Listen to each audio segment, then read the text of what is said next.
Dear students, welcome to this session on Ethics in or as Literature.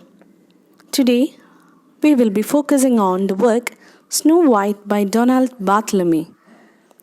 This work is included in the second module titled Beyond Realism. Before we move into this work, we should have a basic understanding of the famous fairy tale Snow White and the Seven Dwarfs. Once upon a time, there lived a king and a queen in a kingdom. When the queen conceived, she wished to have a baby who was as white as snow. Once the baby was born, her skin was so pale that she was named Snow White. The young princess was so lovely. Unfortunately, her mother passed away. Her life would have been wonderful, but her wicked and vain stepmother, the queen, treated her cruelly. Daily, the queen would look into her magic mirror and ask who the loveliest woman in the kingdom was. The mirror answered faithfully, "You may be cruel, you may be mean, but you are also the fairest, my queen." The years passed and Snow White grew up. One day, the mirror gave a quite different response. "You are indeed cruel, you are indeed mean, and Snow White is now the fairest, my queen." The queen becomes jealous and orders a huntsman to take Snow White into the woods to be killed. She demands that the huntsman, as proof of killing Snow White, return with her lungs and her liver.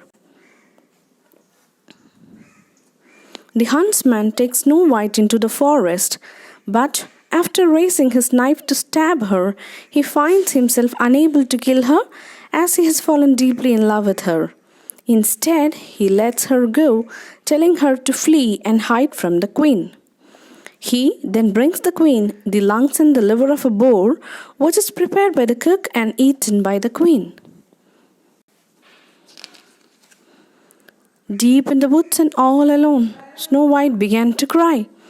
She was hungry, tired, frightened, and lost. A friendly blue jay heard her sobs.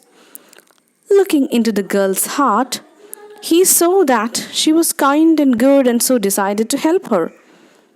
The jay fluttered softly around her head, then led her to a small cottage tucked into the side of a mountain. Looking in the hut's window, Snow White saw a table set for 7, but the knives, forks, plates, cups, and napkins were exceedingly tiny. She was so hungry that she went in uninvited and helped herself to a little something from each plate. In the next room, she found 7 neat little beds all in a row. She was so tired that she stretched across all 7 and fell soundly asleep. Soon after, the 7 dwarfs who lived in the cottage came home and were surprised to find their fair guest. They had spent the day mining gold and diamonds deep in the mountain. When they woke Snow White, she told them her sad story. Looking into her heart, they saw that Snow White was kind and good, and they decided to help her. "Stay here with us," the eldest advised. "We will keep you safe." At the castle, the queen was in a rage once more. Whenever she asked the mirror who was the prettiest, she received the reply, "You are wicked, you are vile, and you are a beauty rare. But Snow White, who is deep in the woods, is easily the most fair." Furious, the queen decided to kill Snow White. She dressed as a peddler, prepared a poison comb, and hurried off. The queen raced through the forest like a storm, breaking young saplings and stomping wild flowers until she came upon Snow White working in the garden outside the cottage. With a sweet, sly smile, the queen offered her the comb. The innocent Snow White took it gratefully, but as soon as it was in her hair, she fell into a deep sleep. When the dwarfs returned from their day's work, they rushed to Snow White's side. "The wicked queen must have found her and done this," said the youngest dwarf sadly.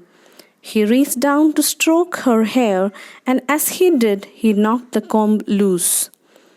Snow White awoke at once and thanked him.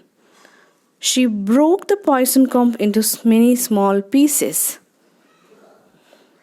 When the queen returned home, she quickly asked the mirror who was the fairest. To her dismay, the mirror said, "Despite your truly evil plan, Snow White is still the fairest in the land." The fierce queen shook with anger.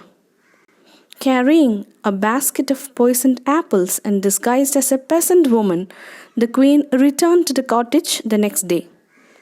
Snow White was again working in the garden, and the jealous queen offered her one of the apples. "Why, thank you," said Snow White. "I'm quite hungry and the fruit does look delicious." She raised the apple to her lips and took a small bite. Immediately, she fell to the ground, and the queen hurried away, laughing wickedly. Now that she was sure that Snow White was dead, the evil queen rushed back to the castle. She stood before her magic mirror and once again asked, "Mirror, mirror on the wall, now who is the fairest one of all?" The mirror replied, "Gone is the beauty of Snow White, and you are the fairest in my sight." There seemed a hint of sadness in the mirror's voice as it spoke these fateful words. The queen, however, did not notice. The mirror had told her exactly what she wanted to hear. And so, far from showing any sadness, the queen laughed triumphantly at her good fortune. The dwarfs returned home that evening to find Snow White lying on the ground.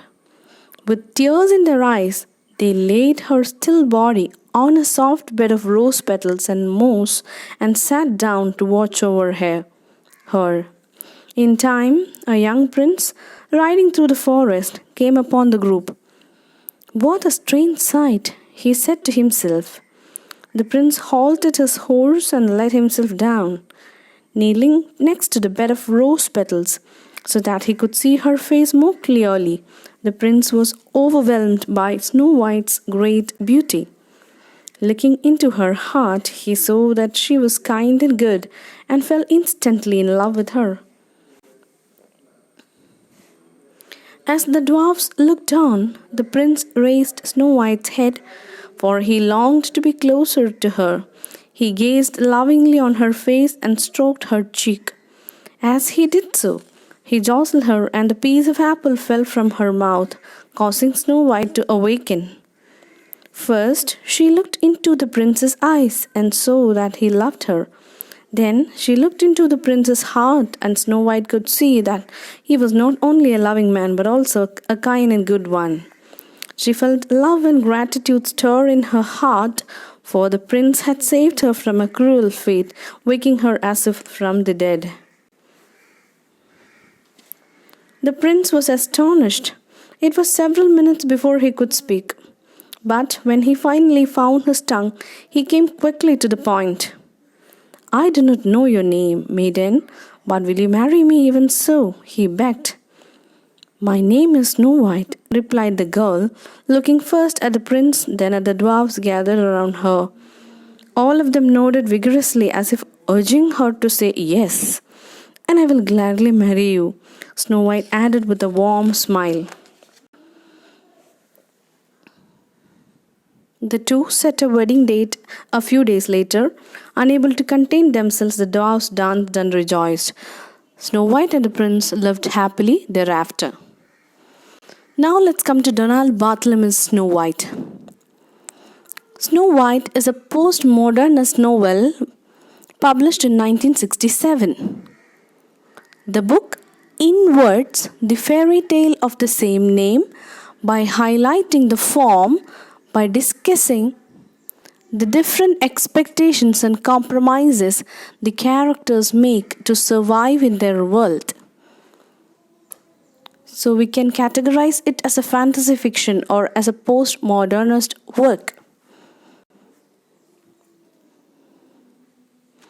Donald Barthelme is a name closely associated with two of postmodern literary fiction's most important innovations, flash fiction and collage. Barthelme is celebrated for his innovations. He also wrote anti novels, which in Barthelme's case are constructed pretty much the same way as his stories.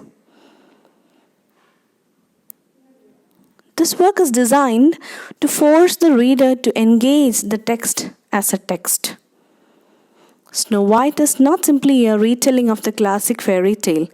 It serves as a commentary on the fairy tale and its structuralist elements.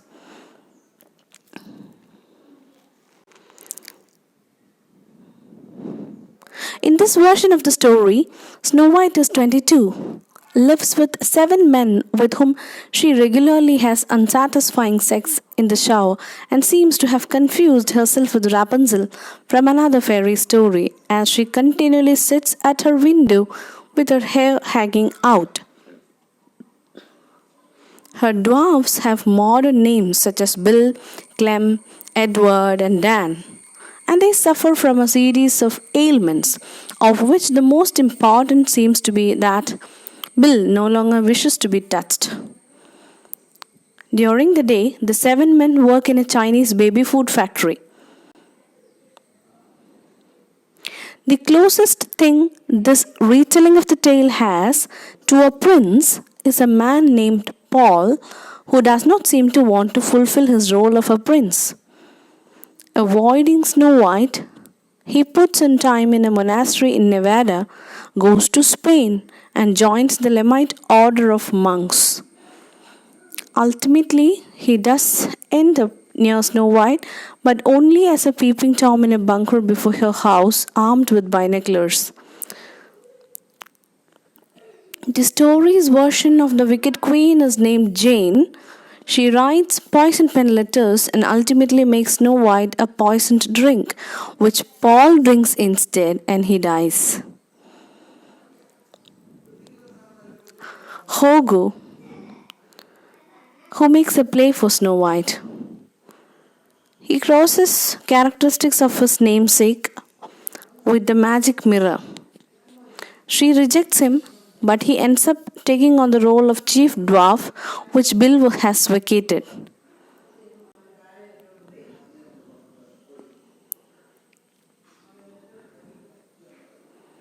The underlying point of the contrast generated by these modernized versions of the fairy tale characters is clearly that there are no heroes today.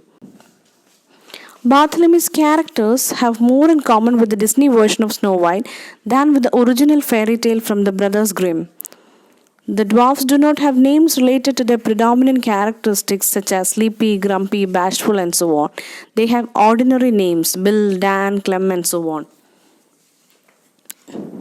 Instead of being miners, they are entrepreneurs who manufacture exotic flavored baby food. There is no clear narrative. We get only a series of events that occur in the life of various characters. Some of these events are even irrelevant to the narrative.